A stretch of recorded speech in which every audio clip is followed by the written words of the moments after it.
টিউশনে স্টুডেন্টকে পড়ানোর সময় স্টুডেন্ট ভুল করলেই কি তাকে বকা দেওয়া উচিত? নাকি এই যে ভুলটা এটাতেই তাকে শেখানোর মাধ্যম তৈরি করা যেতে পারে? তো ভুল করাটা শেখার একটা স্বাভাবিক অংশ।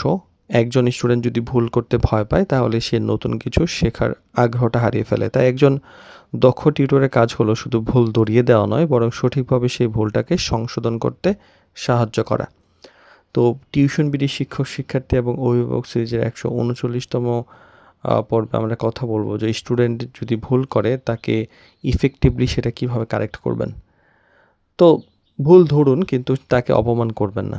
ভুল হলে রাগ বা অপমান না করে বরং শান্তভাবে কোথায় ভুল হয়েছে তা বুঝিয়ে দেওয়াটা উচিত। এতে স্টুডেন্টের আত্মবিশ্বাস হারে না এবং পরের বার আরও সচেতন হয়। আর ভুলের কারণ খুঁজতে মানে খুঁজে বের করুন যে শুধু যে ভুল উত্তর হয়েছে এটা বললেই তো হবে না। মানে কনসেপ্টটা সে আসলে ক্লিয়ার কিনা বা অসাবধানতা কিনা বা প্র্যাকটিসের অভাব কিনা এই কারণটা বুঝে একটা সমাধান দিন। আর সঠিক উত্তর নিজে খুঁজে বের করতে উৎসাহ দিন যে সরাসরি উত্তর বলে না দিয়ে বরং এমন প্রশ্ন করুন যাতে স্টুডেন্ট নিজেই ভুল সংশোধন করতে পারে এবং ধরতে পারে। এতে তার চিন্তাশক্তি ও শেখার ক্ষমতা বাড়ে।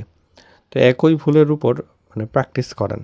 একবার কারেকশন করেই যে থেমে যাবেন এরকম না, বরং এই ধরনের আরও কয়েকটা কোয়েশ্চেন সলভ করান যাতে ভুলটি তার স্থায়ীভাবে দূর হয়ে যায়। আর ভুলের পরও কিন্তু উৎসাহ দিতে ভুলবেন না। কারেকশনের শেষে স্টুডেন্টের ভালো দিকটিও উল্লেখ করুন। এতে সে ভুল থেকে শিক্ষা নেয় এবং শেখার আগ্রহ হারায় না। তো একজন ভালো টিউটর আসলে আ মানে ভুলকে শাস্তির বিষয় বানান না, বরং শেখার সুযোগ বানান। কারণ আজকের একটি সঠিক কারেকশনই আগামী দিনের একটা বড় সাফল্যের ভিত্তি হতে পারে।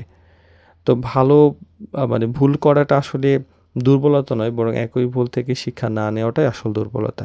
একজন টিউটরের কাজ সেই হলো যে সেই যে ভুলটা সেই শিক্ষার পথটা দেখানো।